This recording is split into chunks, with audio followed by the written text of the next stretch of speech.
Dasa listening? Dasa listening? Yeah. Wow.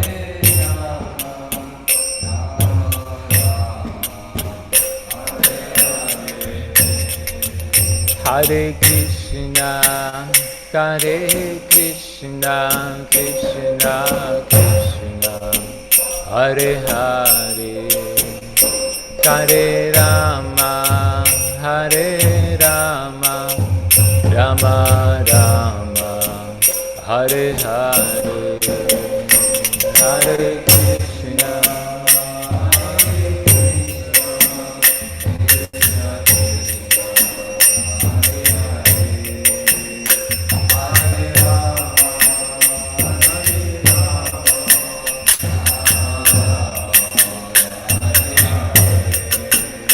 Hare Krishna, Krishna Krishna, Hare Hare, Hare Rama, Rama Rama, Hare Hare, Hare Krishna.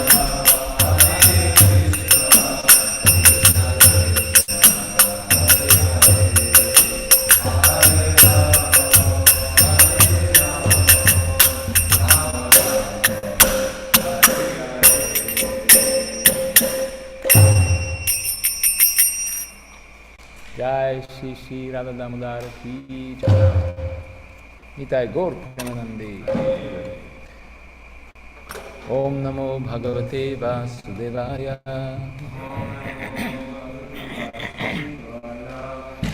Om Namo Bhagavate Vasudevaya. Om Namo Bhagavate Vasudevaya.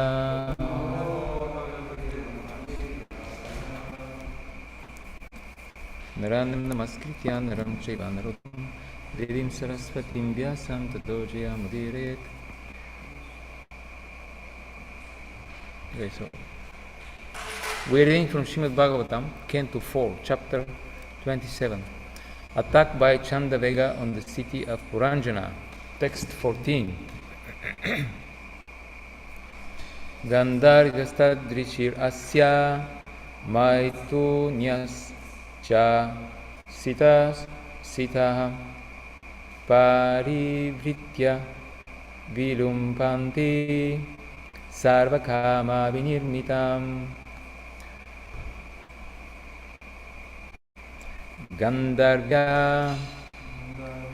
Gandharvis, Tadrishi, similarly, Asya of Chandavega, Maitunyaha, companions for sexual intercourse. Companions for sexual intercourse. Cha, also. Sita, white. Asitaha, black. Parivritya, by surrounding. Vilumpanti, they plundered. Sarvakama, all kinds of desirable objects. Vinirmitam, manufactured. Translation and purport by His Divine Grace, Abhay Charnavinda Bhaktivedanta Swami Srila Prabhupada Ki Jai. Along with Chandavega were as many female Gandharvas as there were soldiers, and all of them repeatedly plundered all the paraphernalia for sense enjoyment. Purport. The days have been compared to the soldiers of Chandavega. Night is generally a time for sex enjoyment. Days are considered to be white, and nights are considered to be black. Or, from another point of view, there are two kinds of nights, black nights and white nights. All these days and nights combine to pass away our span of life and everything we manufacture for sense gratification. Material activity means manufacturing things for sense gratification. Scientists are conducting research to find out how we can satisfy our senses more and more elaborately. In this Kali Yuga, the demoniac mentality is employed in manufacturing various machines to facilitate the process of sense gratification. There are so many machines for ordinary household activities. There are machines for washing dishes, cleansing the floor, shaving, clipping hair. Today everything is done by machine. All these facilities for sense gratification are described in this verse as Sarva Kama Vinirmitam. The time factor, however, is so strong that not only is our span of life being expanded, but all the machines and facilities for sense gratification are deteriorating. Therefore, in this verse, the word vilumpanti, plundering, is used. Everything is being plundered from the very beginning of our lives. This plundering of our possessions and lifespan begins with the day of our birth. One day will come when death will finish everything, and the living entity will have to enter another body to begin another chapter of life, and again begin the cycle of material sense gratification. Prahlada Maharaj describes this process as Punah Punascharvita Charvananam, Srimad Bhagavatam 7.5.30. Materialistic life means chewing the truth again and again. The central point of material life is sense gratification. In different types of bodies, the living entity enjoys various senses, and through creating various types of facilities, he chews the truth. Whether we squeeze sugar out of the sugar cane with our teeth or a machine, the result is the same, sugar cane juice. We may discover many ways to squeeze the juice out of the sugar cane, but the result is the same.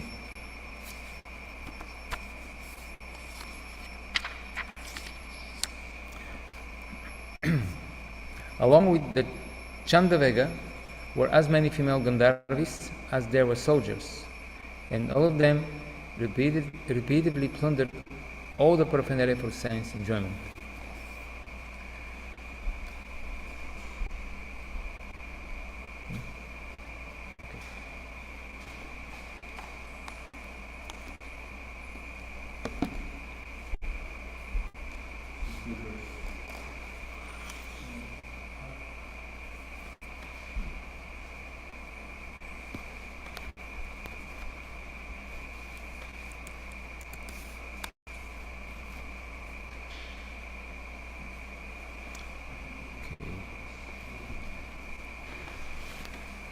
Mukam karoti vachalam pangum vangati grim yat kripatamaham vande Shri Gurun Dinatarinam.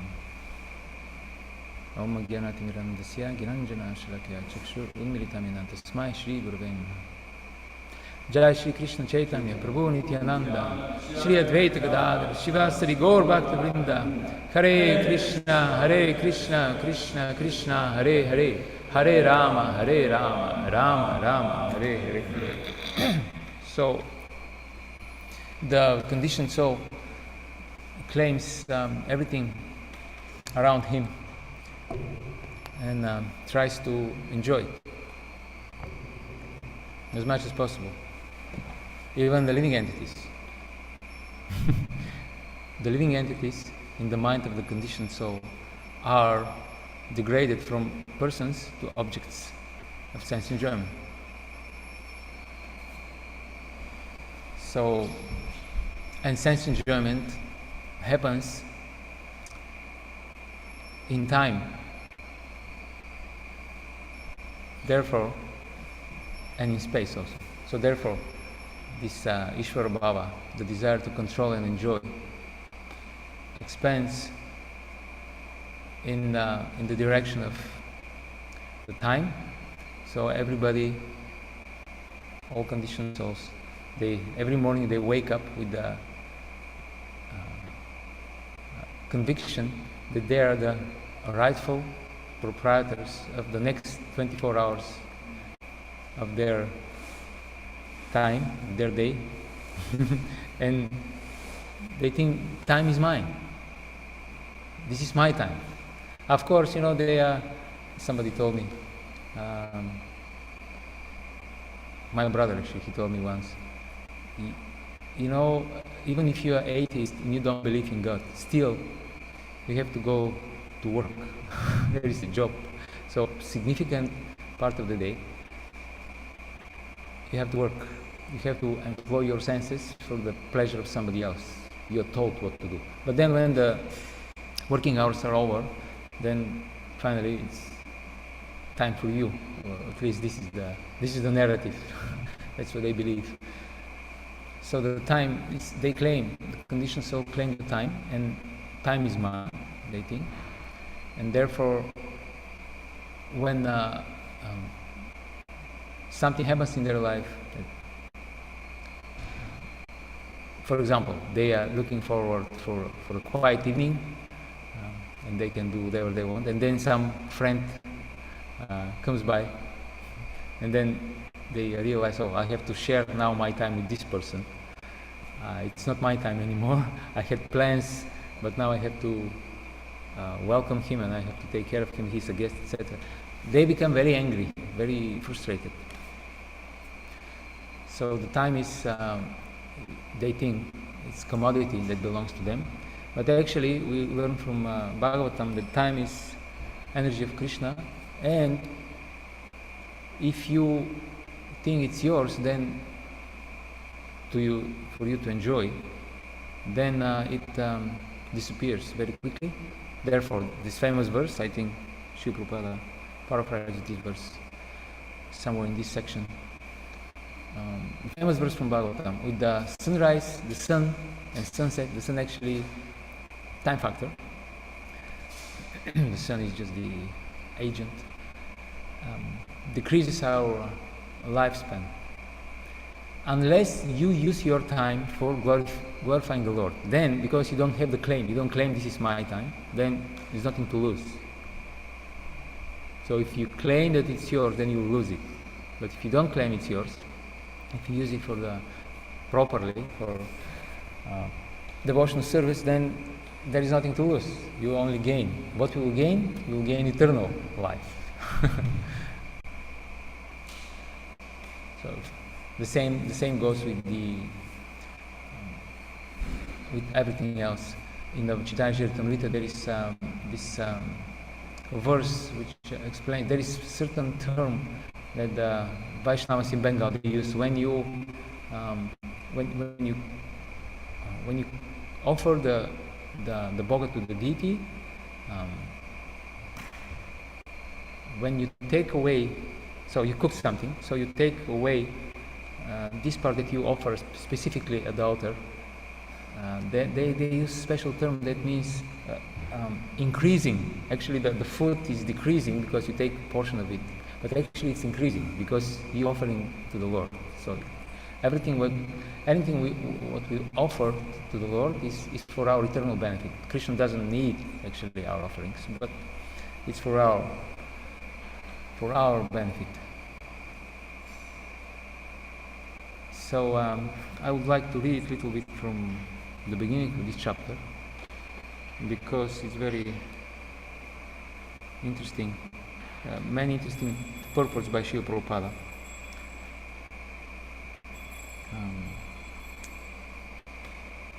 In the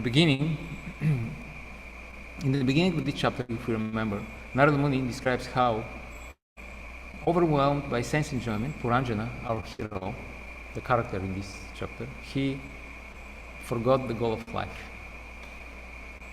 Okay, the great sage Narada continued, "My dear king, after bewildering her husband in different ways and bringing him under her control, the wife of King Puranjana gave him all satisfaction and enjoyed sex life with him."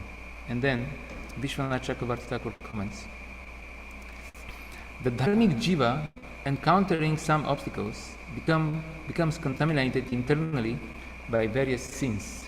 He then regains his intelligence and performs charity, vows, and atonements." So the intelligence is the wife of Puranjana. This is his material intelligence. However, because the contamination does not leave his mind, he becomes torn apart by constant regret. By good fortune, he attains his proper intelligence. So he came back to his senses, and after his exploits, he returned to his wife, but she was not very pleased, normally, naturally, and he had to take some extra endeavor to pacify her. By good fortune, he retains his proper intelligence. This has been described in the previous chapter. This chapter describes his household life with proper conduct and intelligence ruled by dharma as previously. He was controlled completely by her affectionate actions.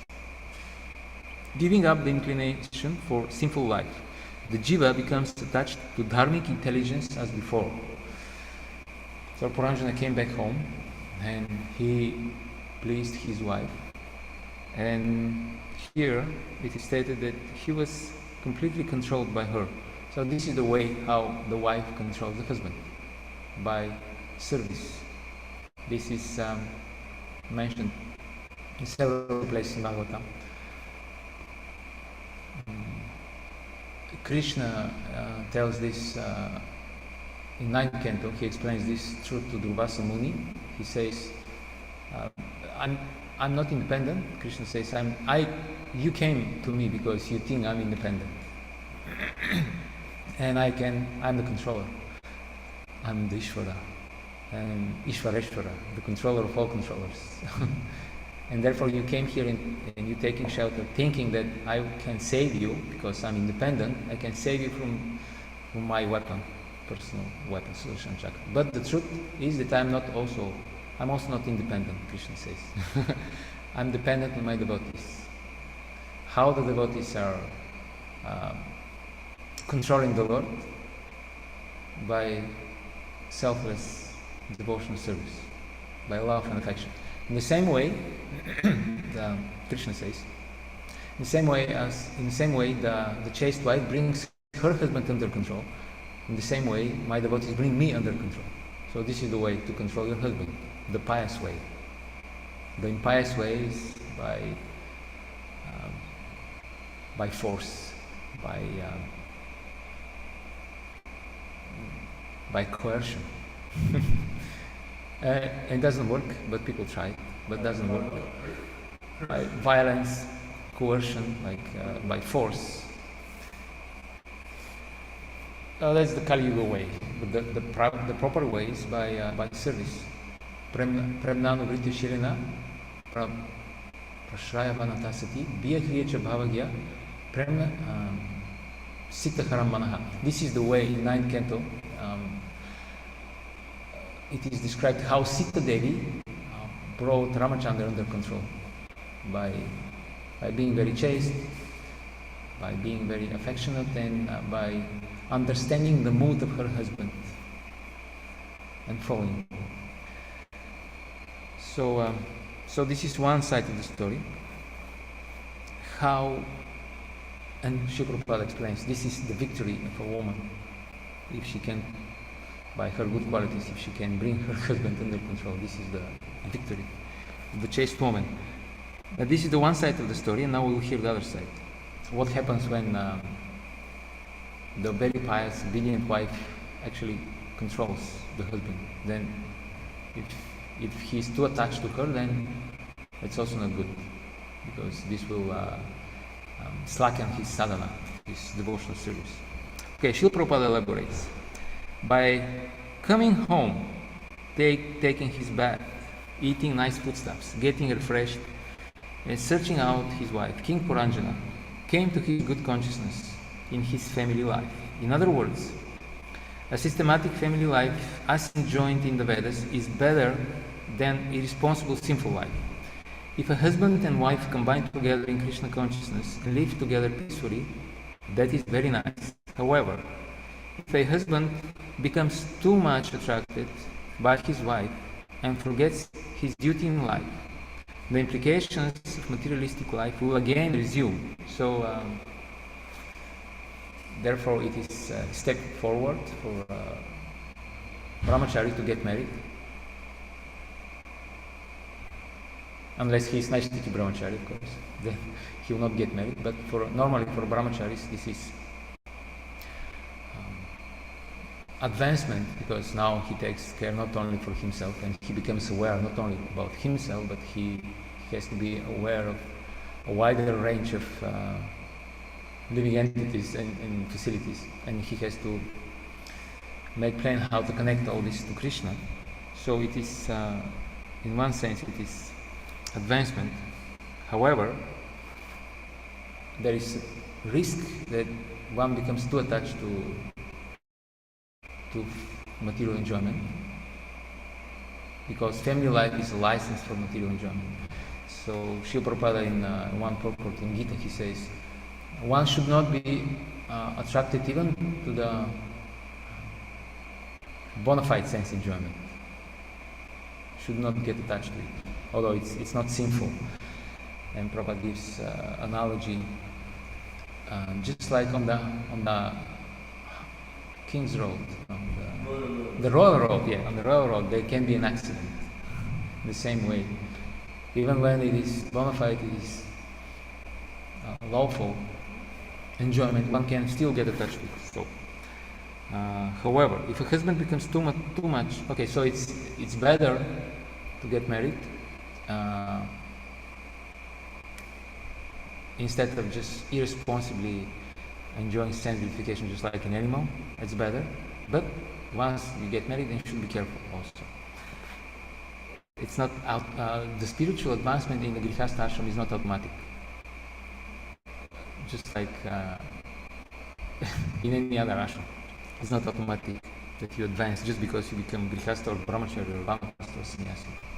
You have to also endeavor to follow the rules. Srila Rupa Goswami has therefore recommended Anasaktasya Vishayan, Bhakti Rasamrita Sindhu 12255. Without being attached by sex, the husband and wife may live together for the advancement of spiritual life. The husband should engage in devotional service and the wife should be faithful and religious according to the Vedic injunctions. Such a combination is very good. Srila Prabhupada, his formula was spiritual husband and religious wife. The husband should be advanced in Krishna consciousness and the wife should follow. And even if she is not very advanced spiritually, if she is chaste and faithful to the husband, she will share his advancement. Of course, if she is also advanced, so much better. No problem. The great politician Chanakya Pandit has said, Bharya Rupavati Shatru. A beautiful wife is an enemy. If the husband sees the wife as very beautiful, it is to be assumed that he is too much attracted to her. This attraction is the attraction of sex. The whole world is captivated by the two modes of material nature, Rajaguna and Tamaguna, passion and ignorance. Generally, women are very much passionate and are less intelligent. Therefore, somehow or other, a man should not be under the control of their passion and ignorance. By performing bhakti yoga or devotional service, a man can be raised to the platform of goodness. If a husband situated in the mode of goodness can control his wife, who is in the passion and ignorance, the woman is benefited. Forgetting her natural inclination for passion and ignorance, the woman becomes obedient and faithful to her husband, who is situated in goodness. So previously we just spoke that the wife controls the husband. Now here it is stated that he controls her. So what's going on? How is this not controversial? What do you think? Some suggestions?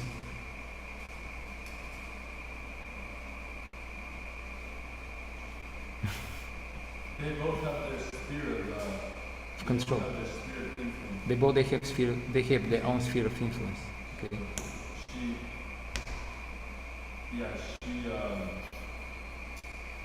She deals more with the house, and then he deals more with like bringing in the funds. Yeah. That's one. Mm-hmm. Yes. So they control themselves. They control each other in different areas by their virtues of being devoted to Krishna. Yes. We can say that the husband should create a safe environment. Yes. The husband should create a safe environment. Within this environment, the wife can control the environment, which is created by the man. Yes. All right. Well, in Shastra says gives the example of a flag and a flagpole. So the flagpole is compared to Narayana, it's Krishna, and the flag is Lakshmi. So when you look, you always appreciate the flag. It's the wind is how you say this? It's beautiful because the wind is blowing and like this. But actually, the flag can do this only because there is a flagpole. It's fixed somewhere. And so it's a very good combination, as Srila Prabhupada explains here. The intelligence of the man and the woman may then work very nicely. Okay, so the woman becomes obedient and faithful to her husband, who is situated in goodness. Such a life becomes very welcome. So the husband should be established in goodness, he should be pure devotee, and the wife should follow. And then the life becomes very nice, family life. If the man degrades because of passion and ignorance, then it's not good for both of them. They will both have to suffer.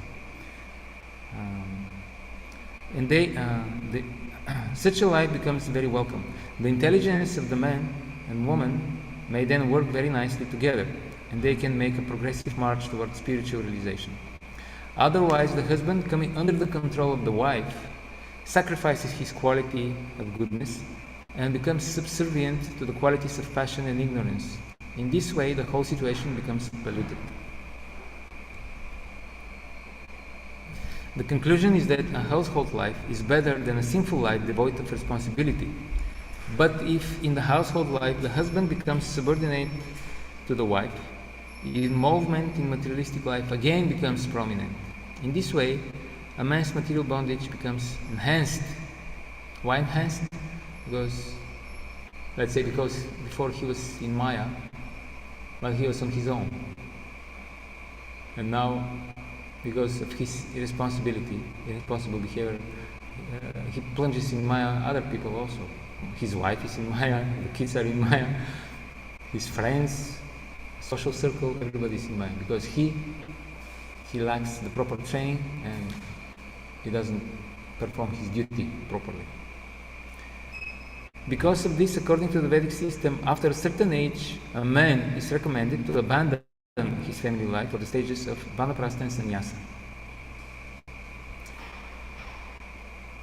Alright, so I think we should stop here.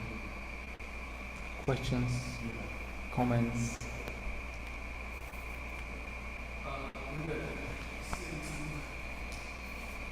You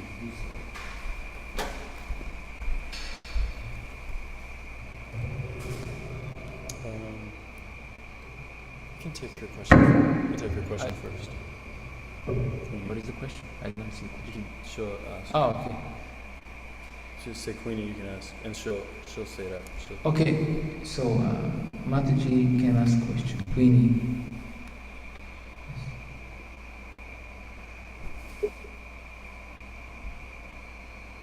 Hare Krishna.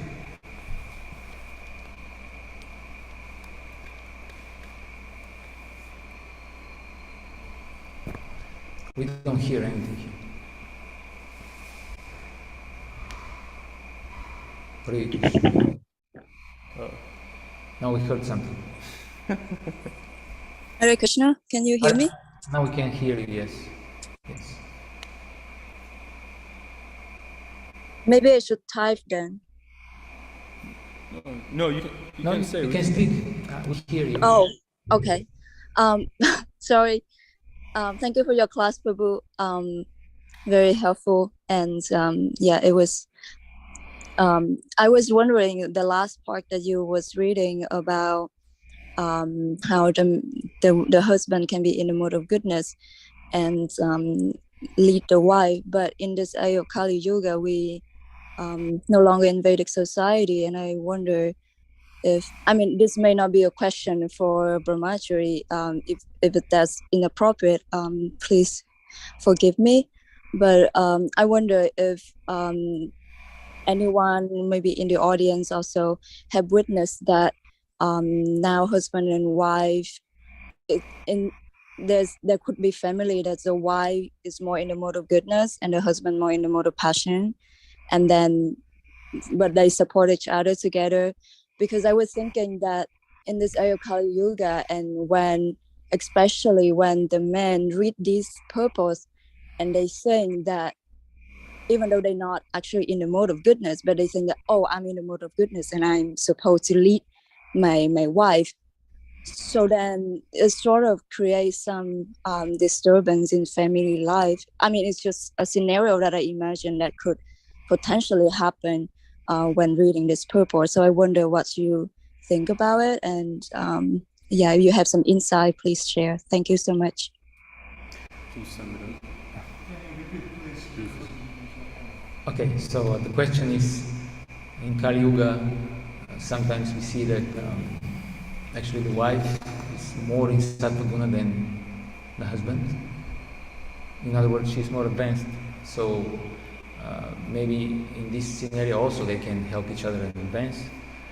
And as far as I understand, there is a second part of the question, which is if somebody, some Prabhu reads through this purport, he may get the wrong impression that although he's not qualified, just because he's in a male body, it is his right to demand his wife to follow him, something like that. Did I understand properly your points, Mataji? Yes, perfectly. Thank you. Right. Yes, Kali Yuga is ocean faults. Kalar dosha niderajan swastiheva mahaguna. Therefore, we have to follow Srila Prabhupada's instructions, and we need to have gurukulas, we need to have proper brahmachari training, where the boys are properly trained and they develop the good qualities which will allow them to be good grihastas. First class brahmachari makes a first class grihasta. And in this way, if we have this proper training, then the boys will be trained to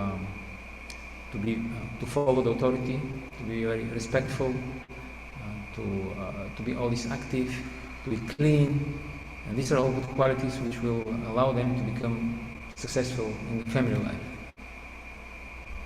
And then we will not have this problem as Mataji describes, that some irresponsible men will use these purports, will misconstrue them, misunderstand them, and use them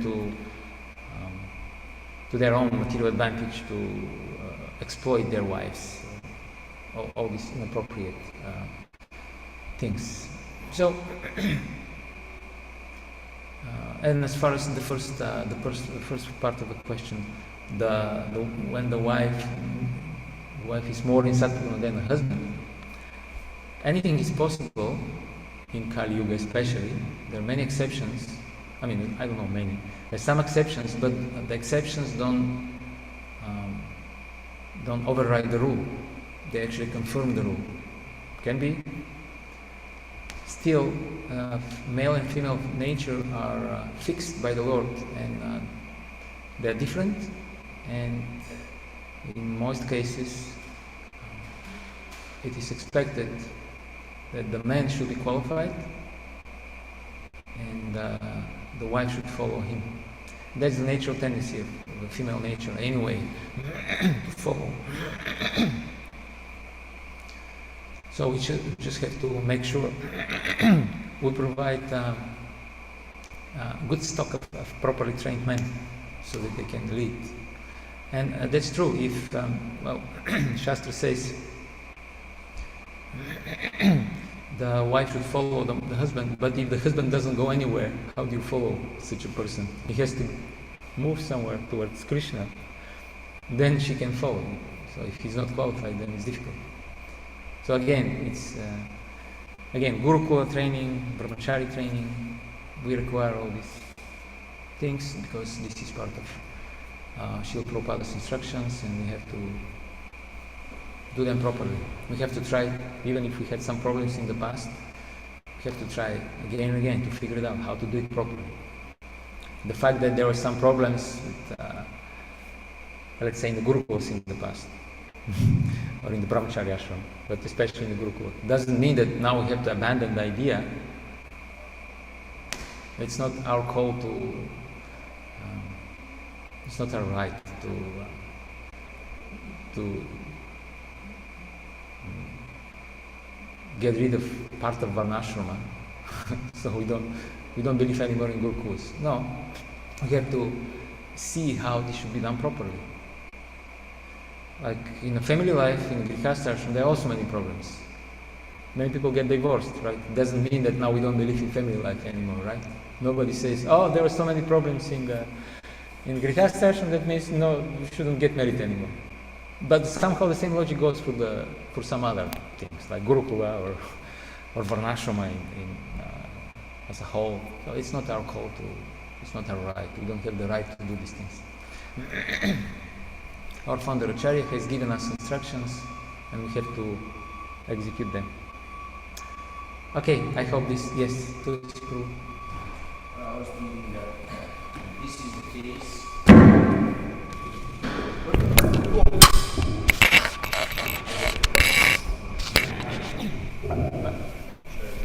It's useless now. They'll still hear it. No, I was just thinking that if this is the case, actually this will make it for the woman 2 times more difficult. Because if, let's say, traditionally, naturally, the man will take part of some things and then the lady will take part for another. Now, if the man is in Tamoguna and he is not active for anything, that would mean now the lady should do both jobs. Because, okay, he's not getting together himself so that he goes outside and make the money and build a house and buy a car. So now she has to go the whole day from morning till evening to work hard to get these facilities. And then, apart from this, when she comes home, she has to also take care of the other things because he's not doing it. So now it becomes 2 times more difficult for her. Yeah. So it will be better if the man is active enough, at least, to do his responsibilities. And now if he is really properly trained, not only that, but he has to take care of his duties. And also when the wife, let's say when she feels unsteady or not in a good mood or some other reason, he should jump and also help her as well. This should be actually how the thing should work. But if not, then it will become much more difficult.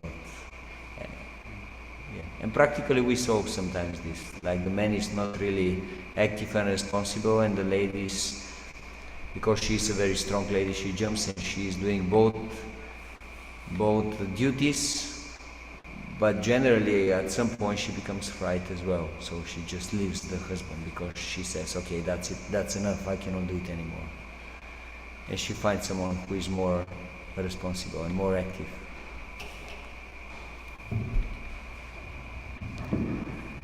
Okay. Sure. We can go to 8. Yeah, You want? Yeah. Hare Krishna. So Prabhupada, of course, and Varnashram Dharmas set up so that, there's Vanaprastha. So the married couple, they at age of 50, then they go and start gradually decreasing their kind of material necessities.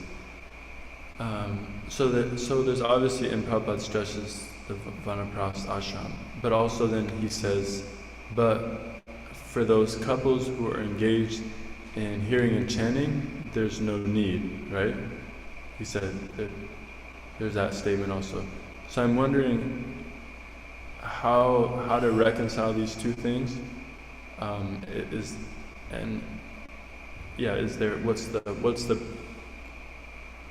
guess the principle of Vanaprastha is that detachment. But one might read Prabhupada saying that, right? One might read Prabhupada's statement, oh, but if you're engaged in hearing and chanting, then you don't need to take Vanaprastha. So then they think, oh, okay, I don't need to take Vanaprastha because I'm chanting my rounds. I go to the temple on Sunday. Can you speak a little on that?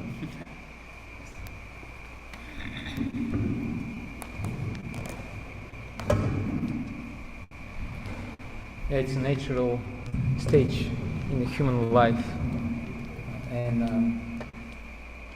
it's as you probably you said that the idea is that after the age of 50, one should gradually decrease the material activities and increase the spiritual activities. And if they are, as they say, if they are engaged in hearing and chanting, if that's all they do, they are already Vanaprasthas.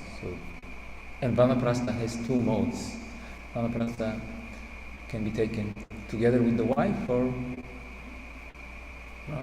not with the wife. So they can stay together and travel to holy places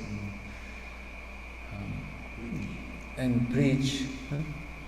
Especially the Vanaprasthas are very helpful in society because they already have the realization. They have gone through the whole thing and they know. They can share this vijnana, which is very valuable, especially for the young couples, for the young grihastas, for the brahmacharis as well, for everybody. So they can stay together, or if they decide they can separate it, they can both are bona fide. So if they are just engaged in hearing and chanting, that's fine. They're already Vanaprasthas. But it shouldn't be used as an excuse because sometimes people say we're chanting our rounds. That's not what it means. That you chant 16 rounds and you continue with your materialistic activities and you say, well, no need to Vanaprastha. No. And Vanaprastha means simply that we are more and more engaged in devotional service. So it should be actually embraced by devotees. That's what we know when you talk to many grihastas, the main complaint is, I don't have time. No time to come to the temple, no time to go to Mayapur, I don't have time to read Bhagavatam.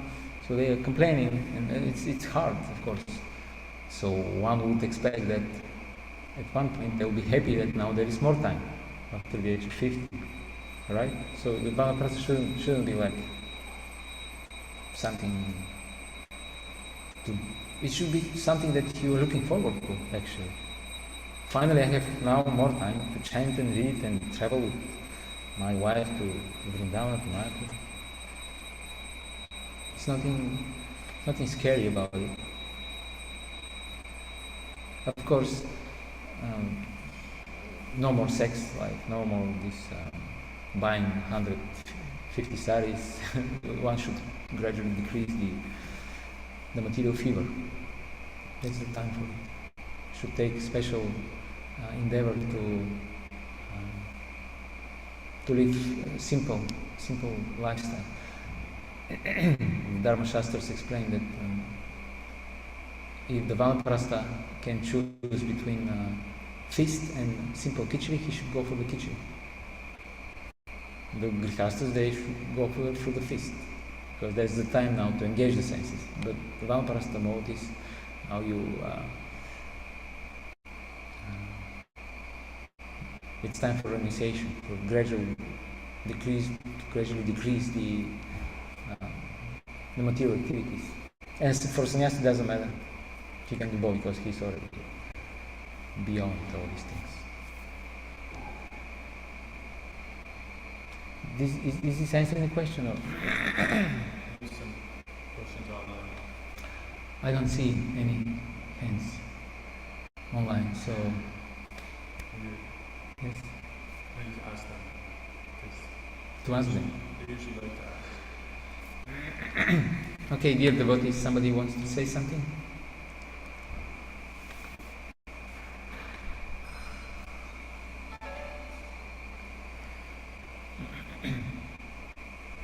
Okay, thank you very much. Grantha Srimad Bhagavatam ki jai, Srila Prabhupada ki jai, Jai Nitai Gaur Premanande. Oh, glory is to the Son of devotees. Oh, glory is to Shri Guru. His Grace Pandava-Bandhava Prabhu ki jai.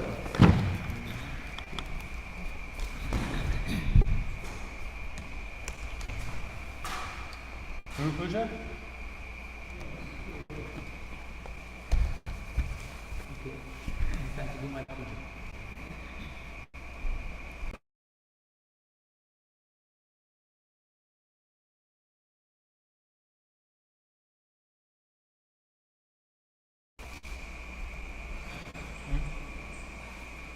Someone's. Prabhu, you have a comment or a question? Our speaker is Still here. still here, but maybe on his way out. If you give him a burpee, he may start answering. I don't know, Jagannath Pandit, I saw your hand briefly.